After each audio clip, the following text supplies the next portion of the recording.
कुछ सोचना पड़ेगा, कुछ सोचना पड़ेगा और जल्दी, वक्त बहुत कम है। कुछ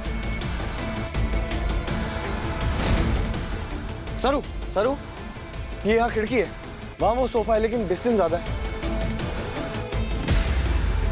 मैं उस तरफ जाने की कोशिश करता हूँ, मैं देखता हूँ।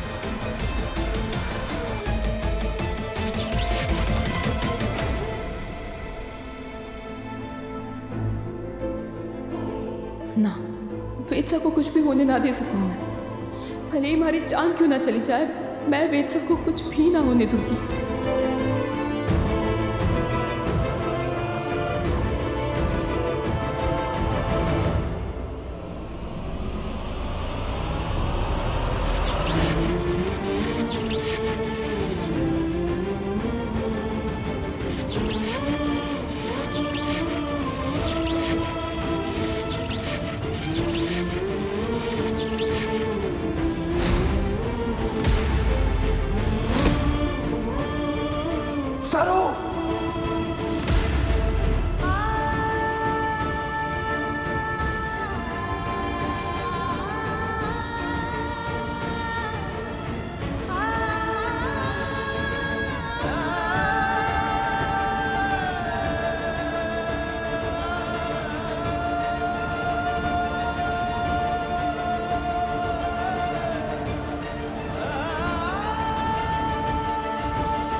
सरू, चंद्रकांत साहब को, डॉक्टर को बुलाइए, प्लीज यहाँ जल्दी आइए। सरू, सरू आंखें खोलो। चंद्रकांत साहब। सरू, अरे क्या हुआ सरू को? सत्यानाश, वेद तो बच गया। कम से कम सरू का काम तो तमाम हुआ। चंद्रकांत साहब, वो हम ऊपर कमरे में थे और अचानक से पूरे कमरे में पानी भर गया और एक लाइव करंट की वायर भी थी, पूरे कमरे में बिजली फैल गई और सरू ने और दिखाना था उस तार हटाने के लिए पता नहीं क्या किया। सरू, डॉक्टर को सरू, हाँ, सरू आंखें खोलो। सरू, सरू आंखें खोलो, प्लीज आंखें खोलो। सरू, ये क्या किया तुमने? सरू, अगर तुम्हें कुछ हो गया तो मैं क्या करूंगा? प्लीज सरू बेटा, आंखें खोलो बेटा। सरू, प्लीज प्लीज आंखें खोलो। सरू, सरू आ रहे हैं डॉक्टर, आ रहे हैं। नहीं नहीं, सरू जिंदा नहीं बचनी चाहिए। सरू को पानी लेकर आइए। पार्वती पानी लाओ। सरू, पानी ले। सरू, अगर तुम्हें कुछ हो गया सरू तो मैं भी मर जाऊंगा। प्लीज आंखें खोलो। नहीं सरू, नहीं, तुम मुझे छोड़कर नहीं जा सकती। उठो सरू।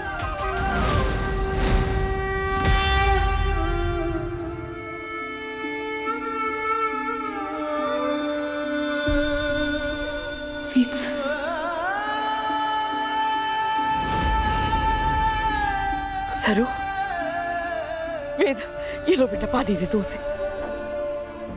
आराम से, आराम से उठो, संभालो। आराम से लो, पानी पियो, पानी पी लो। पानी पियो। सरू, आराम से लेट जाओ, आराम से। तुम ठीक हो?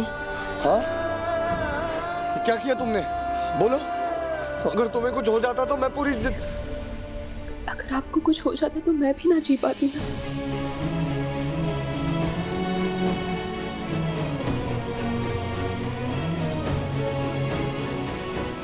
आज के बाद चाहे कुछ भी हो जाए, अपनी जिंदगी, अपनी जान खतरे में मत डालना। हाँ,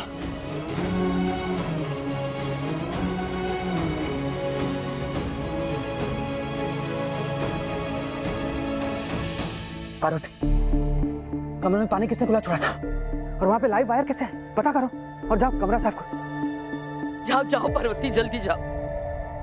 मैंने तो सिर्फ कपड़े से साफ किए थे खून के धब्बे। अगर सच बाहर आ गया तो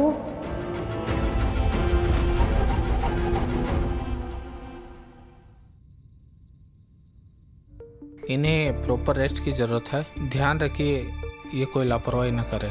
जी।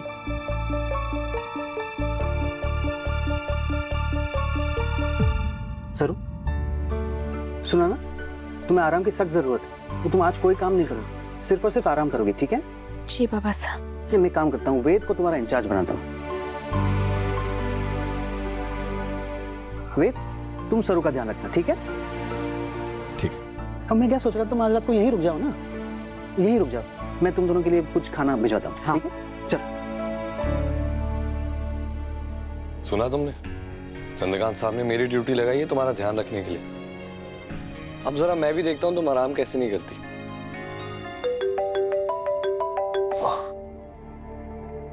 जी माँ। वेद, कहाँ हो तुम? सब तुम्हारा डिनर पे वेट कर रहे हैं। वो एक्चुअली माँ मैं बजाज हाउस में था। सरू की थोड़ी तबीयत खराब हो गई है तो चंद्रकांत साहब ने कहा अगर मैं यहीं रुक जाऊँ, इसलिए मैं यहीं हूँ। आप लोग प्लीज डिनर कर लीजिएगा और मेरा इंतजार मत कीजिए। दोनों को आपस में बात करने के लिए अलाउ क्या कर दिया मैंने? सरू वेद को छोड़ ही नहीं रही है।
ये सरू पता नहीं किस मिट्टी की बनी है ये।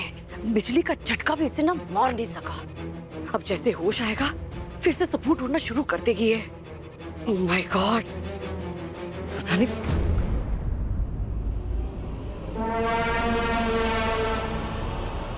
एनी बच्चे तू कब आई? कैसी है? एनी तुझे पता है यहाँ पे कितना बड़ा बवाल हो गया था? प्लीज आप छोटी छोटी बात पे ना क्राई बेबी बनना बंद कर दो। एनी आपको पता है मैं जेल में कैसे रही हूँ? वो तो डैड ने बेल करवा दी। Those dirty women, उन्होंने क्या क्या नहीं करवाया मुझसे। Ew, disgusting। पता नहीं कितने जर्म्स आ गए होंगे मुझ पे। मैं जा रही हूँ फ्रेशन अप होने। एनी मेरी बात तो सुन। एनी रुक, एनी मेरी बात तो सुन।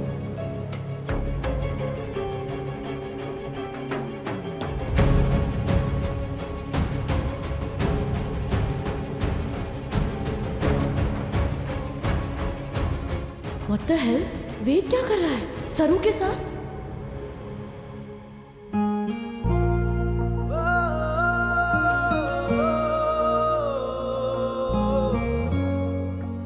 कैसी हो?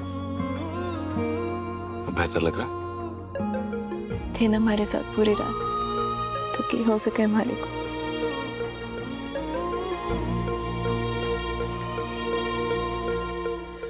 अरे छुटके आ गई तू।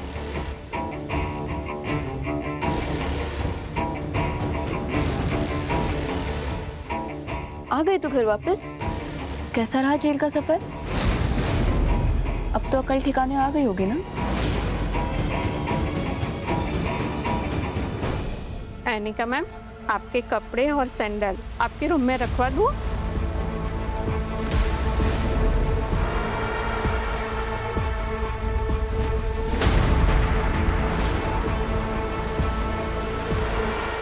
अनिका की सैंडल इसी किसी हुई क्यों है? वो भी तो ऐसे जूते कभी भी ना पहनती। वो हील्स वाली आंटी को जेल भेजकर अब वेद चाचू को घर वापस लिया है, जिन्हें मैंने उस रात उस रूम में देखा था। उन्होंने ही भोला नानू पर अटैक करा था।